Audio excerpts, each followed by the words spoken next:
Welcome back to my channel. In this video, I'm going to take you through how to make a great listing presentation. I'm actually going to take you through my script word for word, and I'm also going to explain to you the logic and the reasoning behind the script, because the more you understand what you are doing and why you are doing, which is the logic and reasoning, the more powerfully you'll be able to do it, whatever it is. Now, before we start, make sure that you download my free script book. The link to download it is in the description of this video. You'll have not only the listing presentation script there that I'm going to take you through, you're going to have all of my scripts. So let's get started. The listing presentation has 4 parts. Part 1 is you show up, introduce yourself, and you confirm their motivation. Part 2 is the marketing plan, your marketing plan, in essence, what you're going to do to sell the house. And part 3 is price, having a conversation about price. And then the last one is just ask them to sign the contract. It really is very simple. So like I said, I'm going to take you through the script word for word. I have my iPad here. I have the script in front of me so I can read it to you and then explain it to you. Part 1, the introduction and confirming their motivation. Now, remember, you ask them questions about their motivation when you are pre-qualifying this appointment. That's why you're confirming it, because you already know. You ask the pre-qualifying questions. And motivation is where, when, and why. Where they're moving to, what's the time frame, and what's the reason for the move. Great. So part 1, you show up. Say their name. Mr. Smith, I am really excited to work with you in the sale of your home. And before we start, I want to assure you that my goal in selling your home is to sell it for the most money possible in the least amount of time and with the least amount of hassle. That is what you want, isn't it? Now, notice I'm exemplifying to you body language, tonality, the emphasis with which I deliver the script. All of this makes a huge difference. The script is great. Having the words, the delivery is even more important. Then confirm their motivation. And I would do this as they are walking you through the house, because you're going to get there and they're going to show you around the property, which I believe is the best thing to do. There are people out there that say, no, tell them to wait at the kitchen table and you go look at the house without them. I never did that. It's not a comfortable feeling, and I always believed that while they're showing you the house is a great opportunity to rebuild that rapport you had over the phone and actually confirm the motivation. So when you have a moment as you're looking through the property, Mr. Seller, you mentioned to me over the phone that you're going to be moving to Dallas and your goal is to be there by the end of April, right? And you did mention that you're moving there to be closer to family, which is obviously a great thing to do. And is there anything else, Mr. Seller, about the move that is important to you that I should know about? And you wait for the answer. That's part 1. Very simple. Part 2 is your marketing plan. And like I said, you downloaded the script book, my script book already, so you have the script in front of you. If you see me looking down, I'm looking on my iPad because I want to make sure I cover this with you word for word. So now, your marketing plan. What are you going to do to sell the house? Mr. Seller, are you familiar with the difference between passive and active marketing in regards to real estate? Doesn't matter what they say. Yes, no, maybe. Okay, great. If they say, oh yeah, I think it's this or that, you acknowledge it. And if they say, well, no, really, what do you mean? Mr. Seller, a passive approach is what 99% of agents do. They put your home in the multiple listing service. They put it on hundreds of websites out there. They may do open houses. You know, you could even add some things. I mean, on the script, it just mentioned those two. And then they basically hope and pray that somehow the house will sell.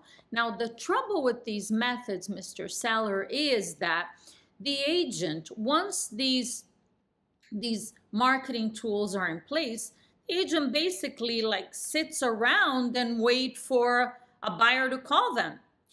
This passive approach is the main reason why the average agent sells a handful of homes a year, while I have a goal, Mr. Seller, to sell 25 homes this year. You tell them your goal, whatever your goal is. Now, obviously, Mr. Seller, some of these passive tools are very powerful, such as the multiple listing service and even obviously online exposure. We're going to talk a little bit more about that in a moment. So in addition to these passive marketing tools, I am also an active and aggressive agent. My job, this is actually not on the script, so it's a little bonus. You could write it down. My job, Mr. Seller, when you hire me, is to go find the buyer for your property. And I imagine that's what you would expect an agent to do for you, isn't it? Great. Now, let me show you, Mr. Seller, or let me share with you exactly how I'm going to do that. The first thing I do is I personally contact the top agents in our market to personally share with them information on your property. Time out. Now, the importance of this is that you need to convey to the seller. It doesn't matter how you contact the agents, okay? It could be a text message, it could be an email, you could call them if you want, which is way more time consuming. If there's some agents that you know personally, you might want to make a phone call, but you want to text or email the information on the property so that these top agents are aware of how great your home is and they could bring in their buyers. Now, this is important, Mr. Seller. Again, what I'm saying now is not on the script, so you want to understand the logic. This is really important, Mr. Seller, because currently in our multiple listing service, there are thousands of homes for sale. So unless I personally contact these top agents, it would be very easy for your home to get lost in the shuffle while we have so many properties for sale. So that will be done. The next thing I do, Mr. Seller, is in regards to online exposure. I'm sure you are aware that most buyers start their search online, and from there, they contact a local agent. In fact, 87%, this is the latest stat I know from NAR, Profile Buyers and Sellers, 87% of the properties sold last year in our country, in the United States, they were sold by agents. There were agents handling those transactions. So even though most buyers start the search online, they eventually contact a local agent to help them with the property. And in the midst of thousands of properties for sale online, it is my job to make sure that every detail of how your property appears online is absolutely perfect.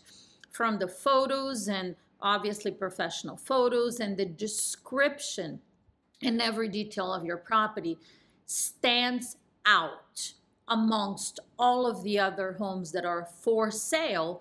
So the buyers and the agents that are seeing your property will want to come and see it, and the agents will want to bring their buyers. Now, the next part of what I do, Mr. Seller, which quite honestly for me is the most exciting one. what really separates me from other agents is the fact that Monday through Friday, from 8 a.m. till 12 p.m., I am on the phone prospecting, which means I am looking for people who want to buy or sell their home. In fact, that is how I found you. I called you and you are obviously interested in selling, and here we are. This is what I do every day, Monday through Friday, again, from 8 a.m. to 12 p.m. And I actually, Mr. Seller, speak with 40 to 50 people a day about buying and selling real estate. Time out. It says on the script, but it's not part of the script. When you download the script book, you'll see it says there, you can and you should expand on this point by telling the seller, who do you call? What do you say? And just, I used to, when I used to go on listing presentations and I would tell them this, I would actually like recite the script to them when I'm making calls around their listing. When you're making circle prospecting calls, you'll have that script in my script book as well. I would actually tell them the script. And every FISBO and expired I talk to, everyone I talk to, my past clients, sphere of influence, whoever you're calling, at the end of the script, even if it's an expired or FISBO, you always ask, thank you for your time. Before I let you go, can you think of anyone that is looking to buy or sell real estate in our area right now that I can help? You are asking everyone you talk to, do you want to buy or sell? Do you know anybody that I can help? And this is a very, very powerful part of your listing presentation. And think about it, that it really is what separates you from all the other agents that are just sitting around and waiting. When I used to share this with sellers on the listing appointment, they would look at me like puzzled and confused, like, what? You know, they're talking to all these other agents. They never heard that. Like, and they would look at me and say, do you really do that? Wow. They would be really impressed. And then you can go on to say, and Mr. Seller, as I mentioned to you earlier, you and I both know there is a buyer for your house out there. My job is to go find them. And as a matter of fact, you're welcome to, if you work out of an office, I always worked from home, so I didn't do this part, but if I worked out of an office, I would definitely do that. And Mr. Seller, you're welcome to stop by my office Monday through Friday from 8 a.m. till 12 p.m. and watch how I work and how I do this, because I am gonna find the buyer for your property, and I know that's what you would expect me to do. Now, let me see. That's it for the marketing plan. You could expand on it. There's more you can say about it, but that's part 2. Now, part 3 is the price. This is a very critical part of your listing presentation, obviously, because your job is to take listings. Your responsibility to the homeowner is to get it sold. And properties that are overpriced don't sell. And it doesn't matter how much marketing you do, how much time you spend, how much money you spend. If it's overpriced, it's not going to sell. So you have to master this pricing conversation. By the way, I'm going to take you through the basic script, but in my script book that you will download after this video is finished, you'll be able to find some pricing script as well and price reduction script. So you start the pricing part of the presentation with, Mr. Seller, as a professional real estate agent or a real estate expert, I study the real estate market every day. My goal is to share some information with you so that you can clearly understand what is going on in our market today. And then together we can agree on a price that will get your home sold so you can get to Dallas by the end of April. That sounds great, doesn't it? Now, the script says, so together, I'm going to share market information with you. So together we can agree on a price. Your job at the listing appointment is not to tell them the price, it's to help them understand the price. You come to a conclusion about what the price should be based on the market analysis, supply and demand, what's going on in the market in general. So don't tell them, educate them, help them understand, because now when they come to the same conclusion that you came to, there's no arguing about the price. There's no like, well, yeah, but I want a higher price. I mean, there could be, obviously, but the goal is that when they understand it, now they own it. It's not like they have a different opinion than you. They may still want to overprice the property and try a higher price to see how it goes, but they will make that decision knowing full well that it's not going to happen, okay, unless the prices start to go up all of a sudden. So anyway, by the way, when they say I want to start high and we can lower later, there are scripts for that too. So that was just an example I gave you. So then you go on with the script. You say, Mr. Seller, let's think like a buyer for a moment. Let's say you want to buy a new computer. You go to one store and you find the exact computer that you're looking for, and it's $1,000. Like most consumers, Mr. Seller, you're not just going to buy it from the first store that you go to. Naturally, you're going to do some comparison shopping. You're going to go check out other stores or online or whatever to see if you can find a better price. So you actually find somewhere else the same exact computer, except this one has a much faster processor, and it's the same price as the first one. It's $1,000. So in that case, which one would you buy? And they will say, well, I buy the one with the faster processor. It's the same price, so why not? Exactly. Now let them answer these questions, right? I'm playing both parts here. So when you ask a question, shut up and let them answer, okay? So then you say, exactly. And of course you would buy the second one, because in this case, it's a better value because you're getting more for the same price.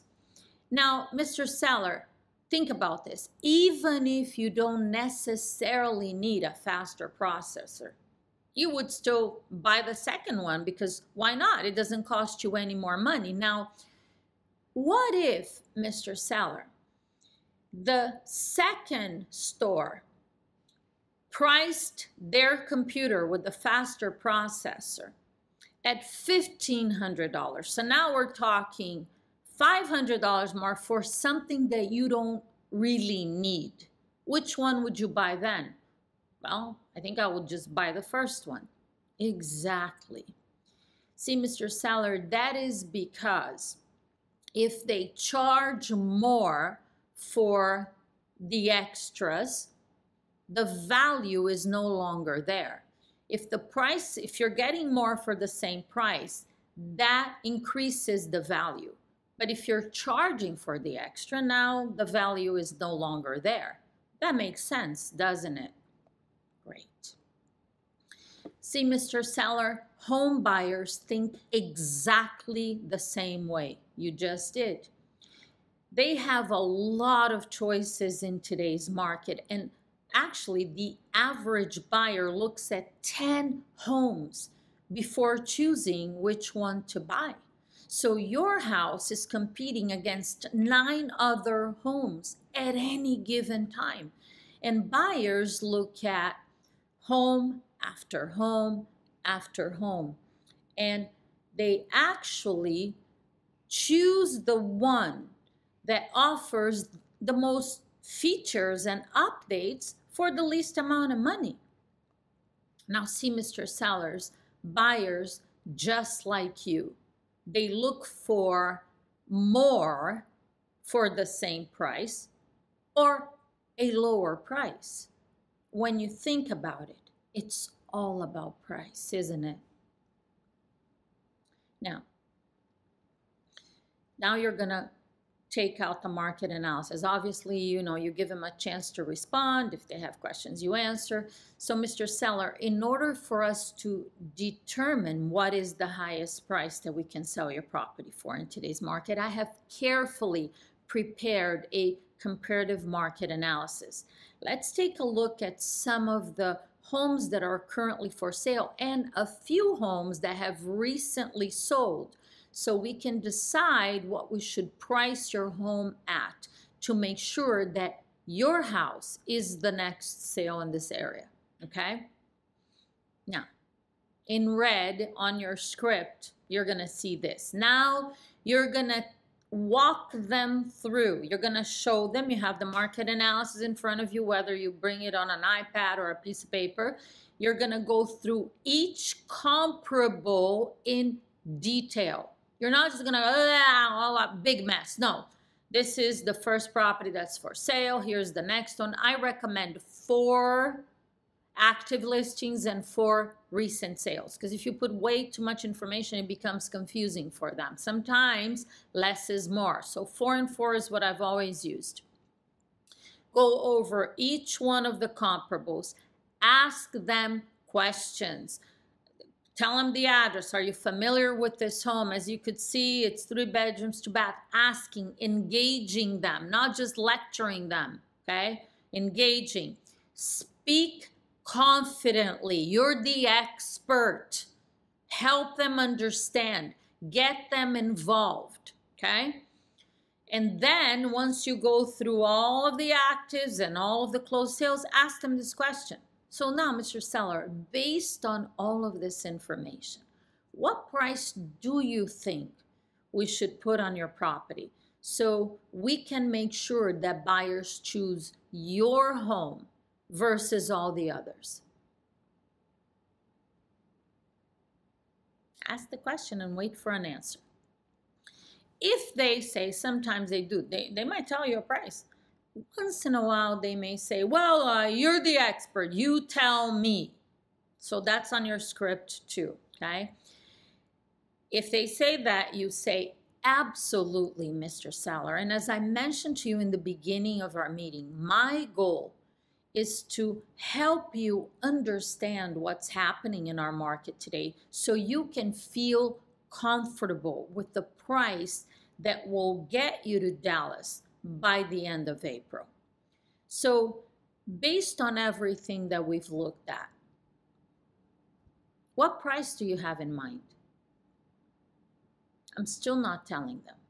If they insist again for me to tell them, I'm going to take them through the market analysis. Oh, well, what do you think? Mr. Seller, let's take a look at this together. Now I'm going to just look at the recent sales. I'm going to go over it again.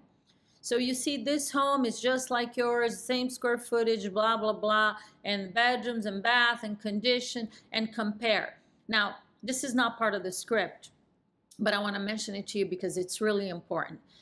The recent sales is critical information because that's what it's the same information that appraisers use when appraising the property. So homeowners, they may want a higher price, but they can't ignore the recent sales, because once you find a buyer for the property and they accept an offer, the house has to appraise. And even if it's a cash buyer and it doesn't require an appraisal, unless your market is just like really low inventory and prices are going up like crazy, well, then it's a little bit of a different story, because prices are going up. The next home is going to sell higher than the one before, but there's still challenges. The property has to appraise, and cash buyers don't go around overpaying for homes. Not usually. That's an exception. That could happen, but you can't like make decisions based